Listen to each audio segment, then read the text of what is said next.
The manhwa starts by showing us a lively city at night, with everybody having a great time. As it starts to take us to a restaurant, we see a man stuffing his face full of food. Some people are low-key starting to get grossed out, wondering if they should stop him, saying that he's gonna die because he's eating too much, and they wonder why he's crying while feasting on such a hearty meal. We see an absolute unit doing what I just did at holiday dinner. A man in the crowd says that it must be some of their first time seeing him, but he is pretty famous here in Henan. The other guy laughs, asking if this is because of his looks. The man tells him that he shouldn't judge someone based on how they look, and he still has a long way to go. He knows he isn't from around here, but he's definitely heard of him, as he has done an unprecedented feat of unifying every merchant union in all of Henan. That dude is surprised by that, and the other one just continues spitting facts, saying that he is the grand merchant who is solely responsible for all of that, and his name is Yong Clan of the Sky Ocean Merchant Union. We then hear a woman telling Herin to stop, saying a normal person eats 3 meals a day, yet he alone is eating 3 days worth of food in a single meal. She tries to pull him out of his chair, telling him to stop eating, but you can't move an immovable object. Some people are still talking, saying that they can't believe he was known as good looking when he was younger. The woman says that she told him if he keeps eating like that, he's going to hurt himself, and he tells her that if he stops eating, it will keep on haunting him, and he can't get that nightmarish day out of his head.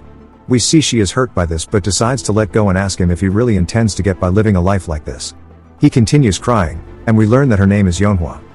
That night, on a carriage back home, Herin is taking off his jewelry and says that all of these riches feel so meaningless to him now, and he's been trying to mask a wound that can't be healed with his gluttony and bourgeois jewelry. The pain of losing people must be healed by people, yet he still gets nightmares of that day. We see that she is genuinely worried for him, and then he sighs, saying it's been ages since he has made the Sky Ocean Merchant Union his home, yet she still calls him young master instead of head merchant. Her eyes look warm, saying that no matter how long it has been, he will always be the young master of the Yong Clan to her. Herin says only now has he noticed her face beginning to grow wrinkles.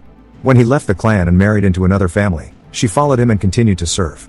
She's not just a servant to him, but like his own family. If it weren't for her, he'd be long dead, as we see him touching a scar on his forehead. He says that it all went wrong on the day the Yong Clan met its end. We see a picture of his family, and he says he despised them. He hated his father more than anyone else in the world. We see Herin actually had a statue made of himself, and he tells a young Yonghwa that from now on, when his father asks for him, to just guide him to this statue instead. Herin decided to completely turn his back on his family despite having been the eldest son of a once flourishing martial arts clan. He was effectively sold off to the Sky Ocean Merchant Union and an arranged marriage, and he did not refuse. A few years later, the Yong Clan was attacked by the Devi sect, and he realized, as he watched his clan be swallowed by the flames, that just as much as he thought he had hated his father, he loved him dearly, as he was still his father in the end. Herin grabs the statue and starts headbutting it while screaming like a maniac. Yonghwa runs over, telling him to stop or he's going to die. Herin drops to his knees as she consoles him, and they spent the rest of the night watching the clan burn down. Something then begins to approach the carriage really fast, and on the inside, Herin tells Yonghwa that he's going to change from now on. He'll repair his relationship with his wife and promises to stop his Jabba the Hutt cosplay that he's been rocking so far. He's had plenty of time to grieve, so he'll make sure to serve the family he has from now on. He does worry about how cold his wife might be though, and he laughs. He tells Yonghwa she's like family to him, and we see her smiling, saying that she'll make sure to continue to serve him well. Something shoots through the side of the carriage, which is none other than a man who hits Yonghwa on the side, even sending Herin flying through the air, and then flies out the other side of the carriage. Herin soon follows and lands on the ground as the carriage topples over. The old man who was flung through the carriage manages to catch his footing, but has too much momentum slamming into a nearby tree. He says that his organs are in tatters, and we see him bleeding from the mouth, suggesting that his injuries are quite severe. A group of masked assailants starts to run in, and the man readies himself as one of the assailants charges in with a sword, and the old man manages to stop the blade from ending his life as we see he let it go through his hand. They say that they warned him there was no getting out.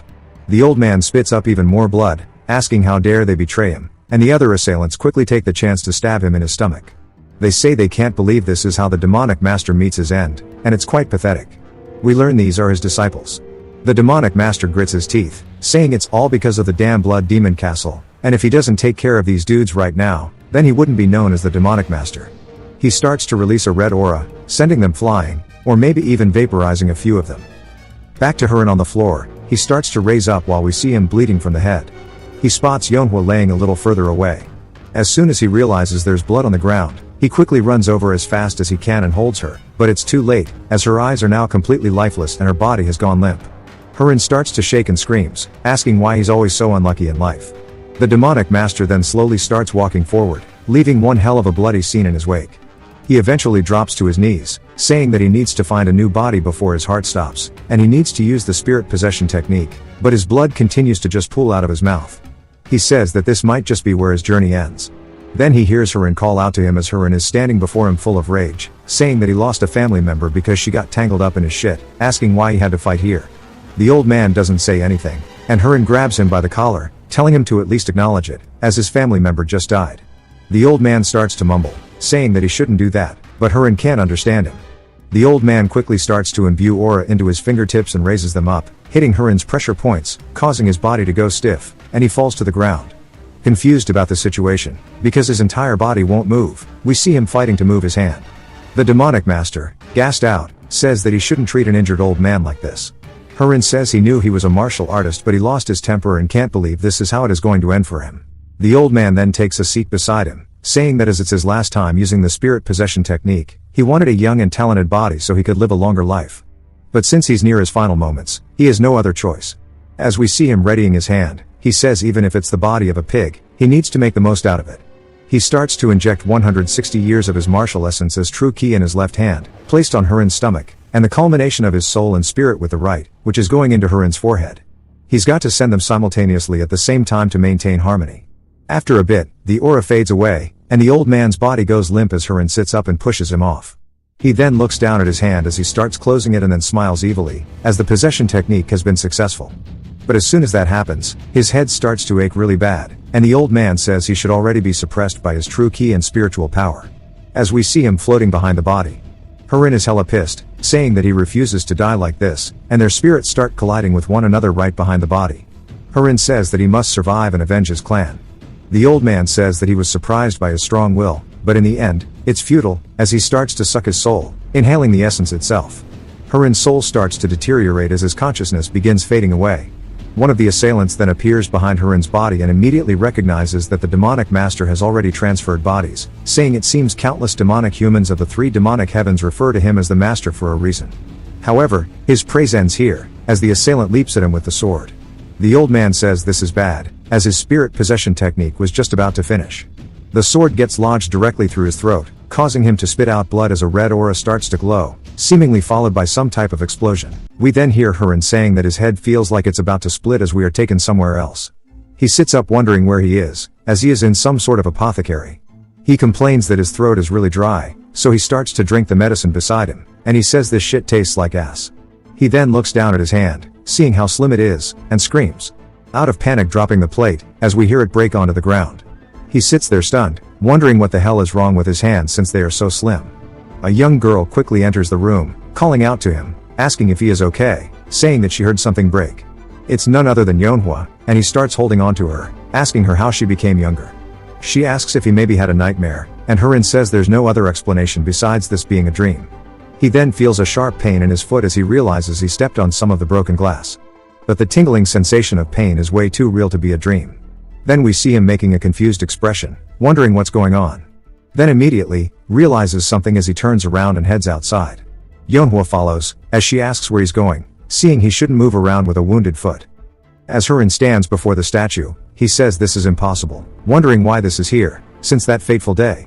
He made sure it was no longer around, and we see his hands shaking while reaching towards it. He calls out to Yonhwa, who spots him trembling.